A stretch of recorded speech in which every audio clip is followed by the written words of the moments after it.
Hi guys, happy Wednesday it is.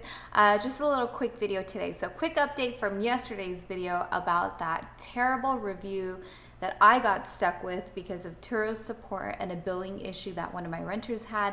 And of course, us as hosts don't really have any control over billing, especially when it comes to deposits. In fact, we can't even see that stuff. So I had reached out to support, one, on her behalf so that they could get in touch with her and help her resolve her billing issue because she couldn't get a hold of anyone, and two, because of the review that I got stuck with. And I highly recommend you watch that video because it is actually it's very interesting, the situation. I heard back from support today and they said that they would not remove the review. I mean, am I surprised? Not entirely, because that's usually the response that I give, but I really thought that in this scenario, because the review is clearly directed at Turo support and her not being able to get a hold of them because there was a discrepancy with her deposit amount. So I was really surprised. Okay, I wasn't really surprised, but I mean, I was kind of like taken aback, like really, like I just got sent back the generic email of like, this is our review policy, so we can't remove it.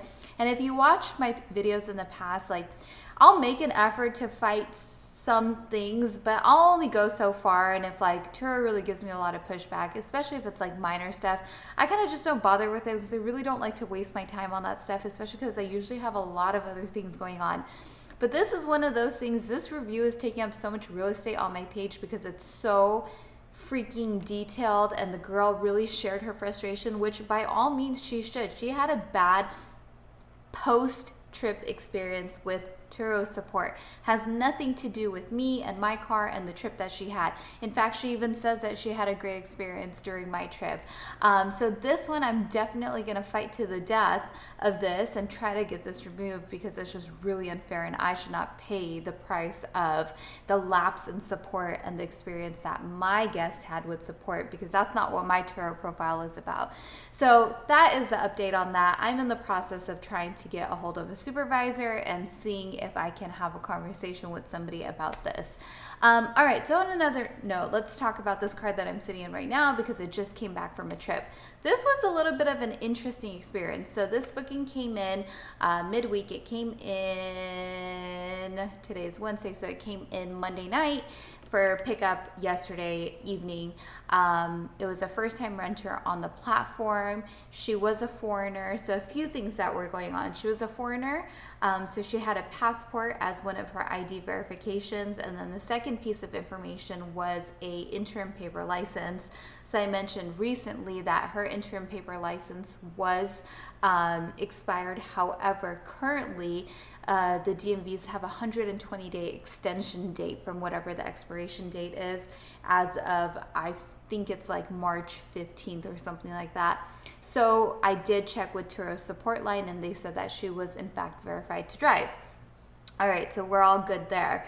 And then second to that, what happened was, as I went in through the check-in process for the car, which was literally just minutes before the reservation started and the guest arrived, I noticed that when I went through the check-in process that the name on the driver's license did not match the name on the account. And I'm sure many of you out there have experienced this.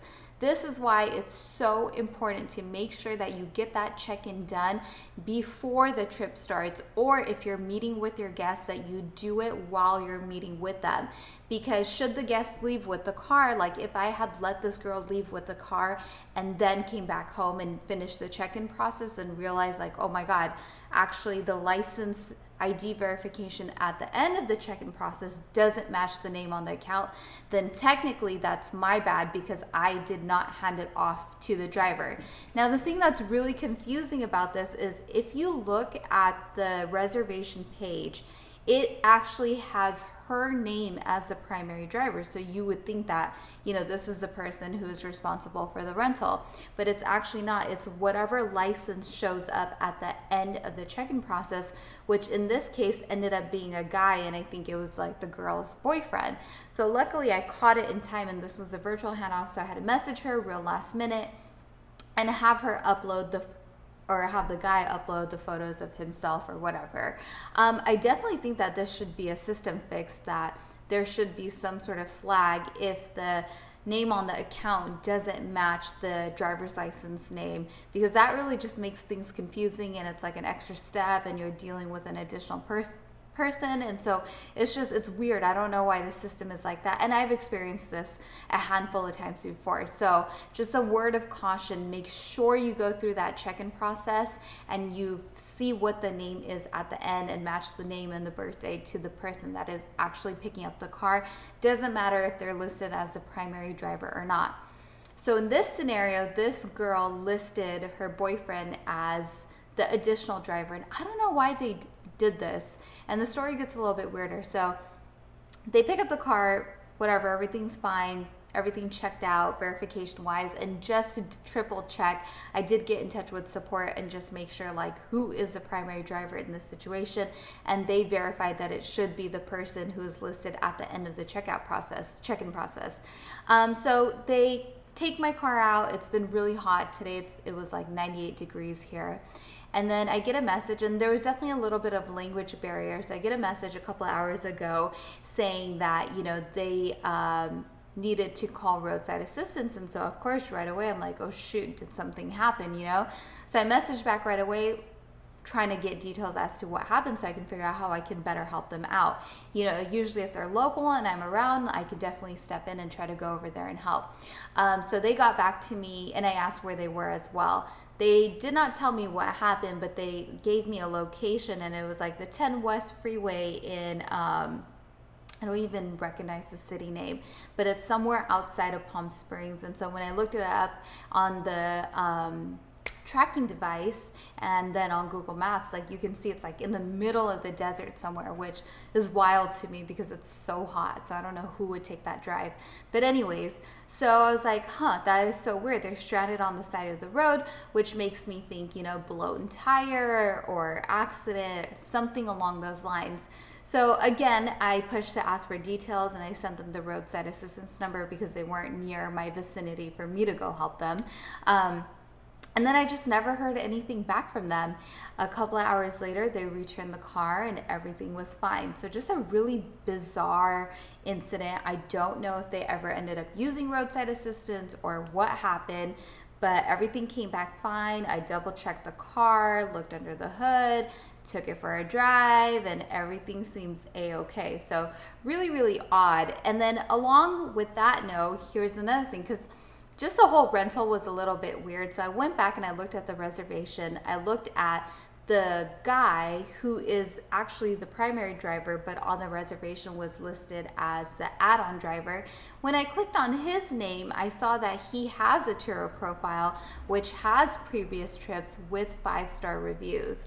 So I don't know why they booked it the way that they did, and wouldn't that technically mean that he has 2 accounts? Because if as an add-on driver, it shows that he has this other profile with reviews, and then he has this secondary profile where she's listed on the account name, but he's actually listed as a reservation holder when you go through the check-in process, then that would mean he has 2 accounts. So I don't know. I don't know how that's possible in the system, and maybe someone out there knows. So at this point, I think I'll probably just send support a message and just kind of bring it to their attention. I don't know if they'll do anything about it if he has 2 accounts, but just a really weird experience. So that's kind of what happened today. So yeah, those are just the 2 pointers for today that I experienced. One, if you have somebody with an expired or an interim license, what I highly recommend you do is go to Turo's chat support that you can access through support.turo.com. You'll see a little green chat icon in the bottom right-hand corner. Makes life way easier than calling in, and plus you also get that written documentation, which I always take screenshots of just to be safe.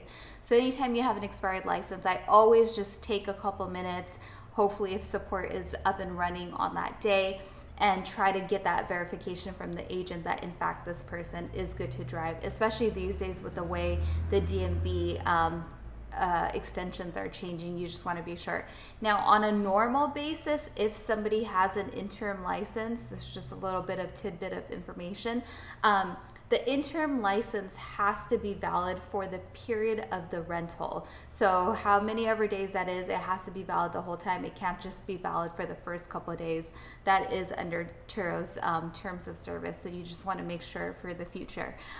So yes, that's what happened. So make sure that you complete that check-in before your renter leaves with the car, so that you can verify that you do in fact have the right ID on profile. And then second, double check those expiration dates and those names on those driver's licenses.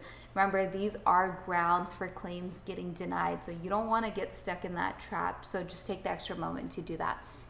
All right, guys, I will keep you updated with what happens in terms of that review. If you haven't read it, you can go to my profile. There's a link below in the description. Go check it out. It's blaring. You won't miss it. It's a huge review. And I feel really bad for the girl. And in fact, the girl even messaged me today saying that she felt really bad about having to write that review, and that it's not something she typically does, but she was just so frustrated. And she also said that she still has not heard back from Report, even after I had emailed them and they emailed me back. So at this current point in time, I don't know if she ever heard from them, but I talked to her earlier today and she said she did not, and that she would have no choice but to file a chargeback through her credit card company. So I don't know, just a messy situation, and I feel really bad for her. And she even said that she was like, you know, once I get this settled, like, I'm more than happy to take down this review, which I don't think she has the ability to do that. But I appreciate the gesture from her, and she is definitely a decent human being that did not deserve to have this type of experience. So I get her frustration. But I am going to continue to fight to get this review off, because I feel like it's super unfair. So go check it out. It's on my profile. I am not proud of this, but what can you do? This is a situation that is far beyond out of my control. But it is what it is. All right, and if you didn't catch the story, check out yesterday's video and you'll see what happened in this situation. Take care, guys. I'll talk to you later. Have a good one.